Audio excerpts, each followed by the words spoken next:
nañu lu ko ëpp parce que am nañu ko jàngat def seen i enquête parce que gis nañu tey jii problème avion bi suñu mbokk journaliste Pape Ale moo ci def enquête ba wax ko bi mu waxee nag ci la gars yi génn wax pourquoi tey mënuñu woon fësal mbir mi mu leer ci bopp Sénégalais yi aussi ñu ne problème de souveraineté mu jaaxal Sénégalais yi aussi nan nga gisee jëndum avion bi ak ci jamono bi ñu toll. jërëjëf Mass.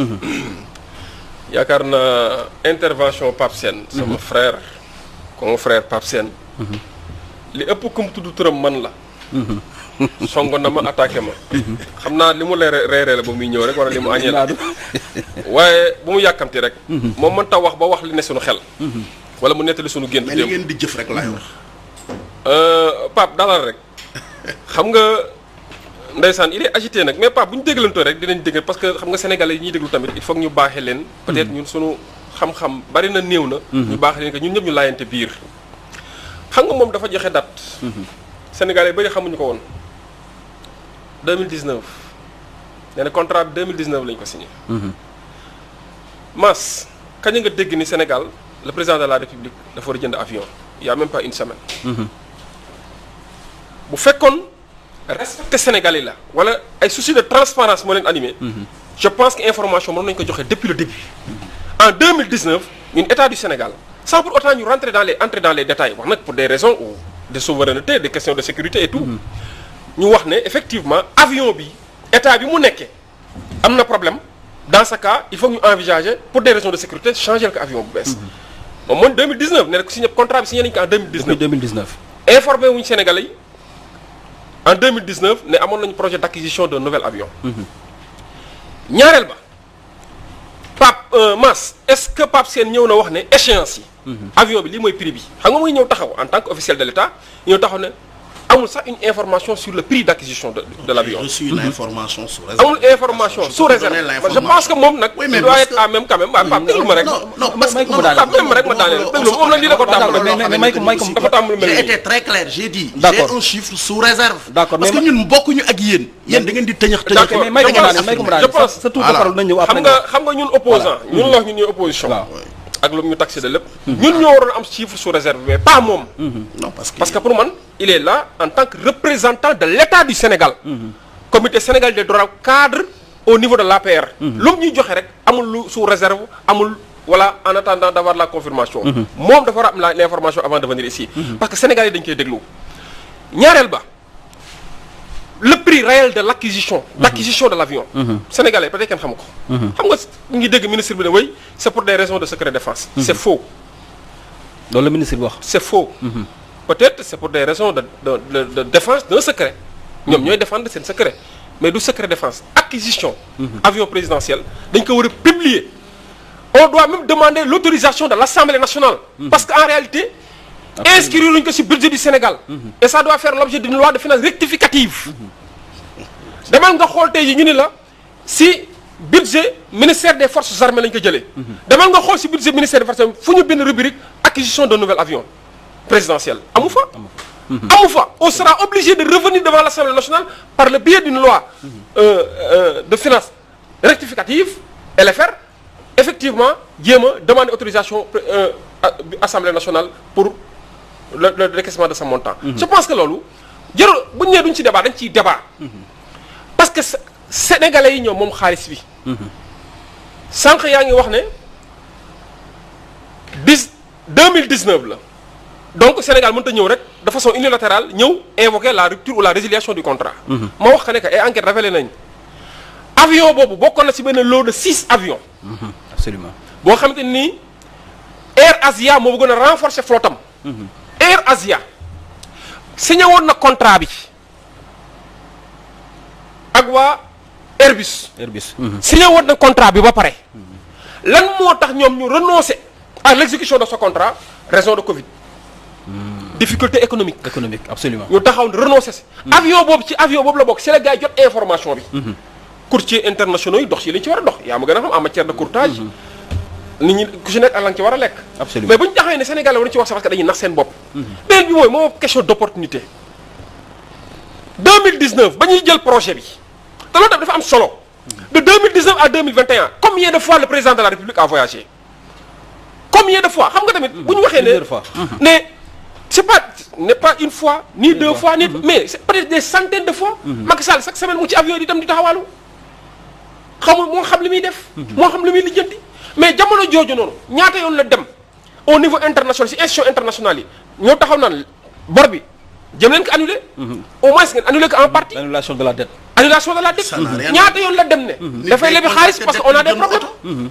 Récemment def na ko au nom du peuple sénégalais. mu taxaw ne peuple sénégalais kenn du ko informer c'est là où je dis que par respect au peuple sénégalais au moins war nañ leen informer. je pense que ku taxaw ne def nga contrat bi en 2019 alors que 2019 yaa taxaw ne amul difficulté économique. rien ne vous oblige à entériner le contrat d'autant plus que si diggante bi li fi jot a xaw waxuma la désastre économique. mais ñoom xam nañ ko d'autant plus que jël nañ ay mesures de structuration. absolument tey jii dañu wax ne dëgg 1000 milliards de force Covid. anam tey fan la mujj tey jii ñu ngi wax ne 350 milliards war nañ ko génn pour l'emploi des jeunes ñëw décréter l'emploi des jeunes. mel ni emploi dañ koy jënd 350 milliards anamu tey jii fi ñu alors que 60 milliards la ñu wax ne moom lañ jël prix acquisition bi d'ailleurs 60 milliards information presque que joxe. mais en réalité l'État du Sénégal ne s'est toujours pas prononcé. et je pense que ne serait-ce que par respect au peuple sénégalais jamono yi lu mel ni bu amee li le ministre porte-parole génn di wax ñu laaj ci interpellé que sur le prix mooy secret défense la. tey jii taxaw nañu ministre du budget génn na wax ni 57 milliards y a un problème. absolument parce que porte-parole moo war a génnaat. jox information bi sénégalais yi bu fekkee loolu affaire moo tax tey jii il n'a pas tort de le dire. c'est sous réserve. de la vérification xam nga yooyu yëpp dafa ñuy delloo soit ñun sénégalais. en réalité ñi ñën njiit nañ am. jamono jii may wax ak yow. Université du Sahel dafa refuser délivrer des diplômes aux étudiants. parce que état du Sénégal da ko yoral xaalis. beaucoup d'universités privées de l'enseignement supérieur jamono ji dañoo bañ ne duñ continuer ak reversement bi ñu état du Sénégal di def ak les nouveaux bacheliers. pour ñu ñëw fa parce que il y a une dette une ardoise très sombre que l'état du Sénégal traîne. et depuis des années jamono jooju on n'a jamais parlé d'acquisition de nouveaux avions. ok mais ci wàllu woowu aussi li ñu wax ne problème de sécurité la en tant que président de la République muy abbi avion ak yooyu est-ce que c'est pas légal aussi mu am avion boppam.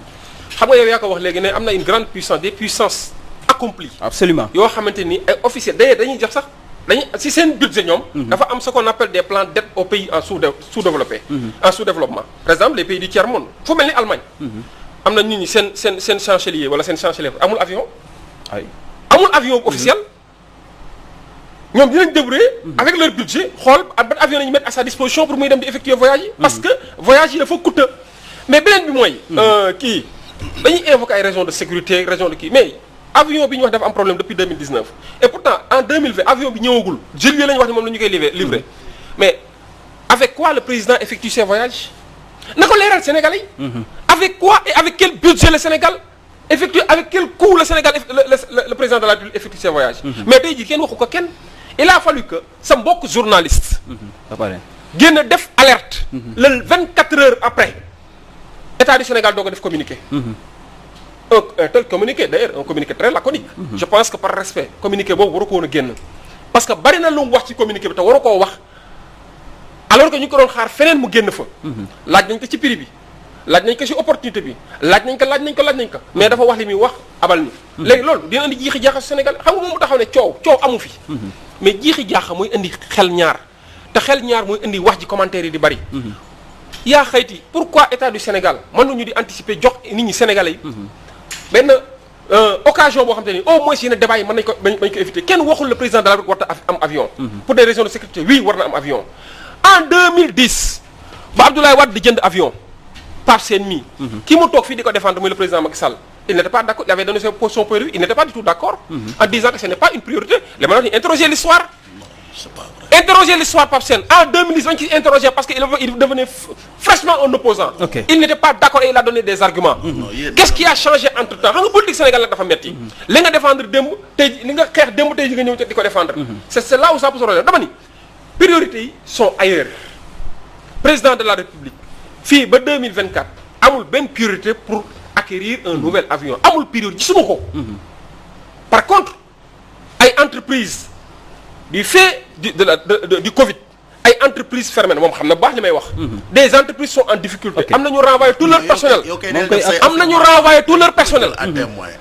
je connais pas. ñoom ñoo génne dox ne dañuy structurer parce que Covid nu mu impacté d'ailleurs sax cela nécessite à expliquer beaucoup de déplacements du président auprès de ces institutions de la Banque mondiale du FMI ak yenn partenaires internationaux yi pour wax ni bor bi dafa dis si ñun Covid bi nangam et pourtant aucun Sénégalais n'était au courant que effectivement acquisition léegi pour ma terminer rek dama lay wax de jamono ji gis nga fi mu dégg nga ko muy wax léegi ne way à Kaffrine et à Kédougou ñu ngi préparé hôpitaux yi mais Kaffrine hôpital bi ñuy wax dañu koy inauguré pareegul. hôpital bi pareegul.